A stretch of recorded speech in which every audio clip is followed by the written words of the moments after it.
Hi guys, আমি অর্পিতা। তো welcome back to our channel. তো আজকে সকাল সকাল স্নান টান করে একদম রেডি হয়ে গেছিলাম। আর এই যে দেখছো দুটো ব্যাগ। এই ব্যাগে আমার মেকআপ প্রোডাক্ট একদম গুছিয়ে নিয়েছিলাম, মানে যাতে কোনো কিছু প্রবলেম না হয়। তো এখান থেকে আমি বেরিয়ে যাচ্ছিলাম সোনারপুর। আমার সোনারপুরে আজকে একটা মেকআপ বুকিং ছিল। তো মানে বাইরে যেমন বৃষ্টি তেমনি গরম, মানে কিরম যে ওয়েদার বিচ্ছিরি কি বলবো। তো মেট্রোটা ওর বাড়ি যেখানে, ও বললো যে মেট্রোটা চলছে না, তুই ট্রেনে করে আয়, ওটাই সুবিধা হবে। তো আমি ওর বাড়িতে ট্রেনে করে চলে গেছিলাম সোনারপুর শিয়ালদা হয়ে। তো এই দেখো এখানে ওর মেকআপ লুক দিয়েছিলাম, এটা আমি। কেমন লাগছে অবশ্যই জানিও, আর তোমাদের যদি ভালো লাগে অবশ্যই আমাকে বুকিং করতে পারো।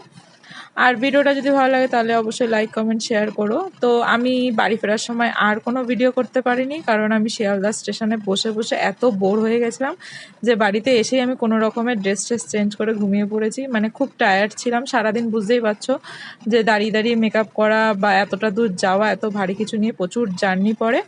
তো আমাকে এখানে গাড়ি করে স্টেশন অবধি ছেড়ে দিয়েছিল। আমি ট্রেনে উঠে এতটাই ক্লান্ত হয়ে গেছিলাম যে আমি কোনোদিনও জীবনে ট্রেনে ঘুমাই না, সেই জায়গায় ট্রেনে ঘুমিয়ে পড়েছি। আর আমি তো ভুল করে জেন্টসে উঠে গেছিলাম। তো একটু প্রবলেম হচ্ছিল, মানে একা সবাই তাকাচ্ছিল কেন জানি না।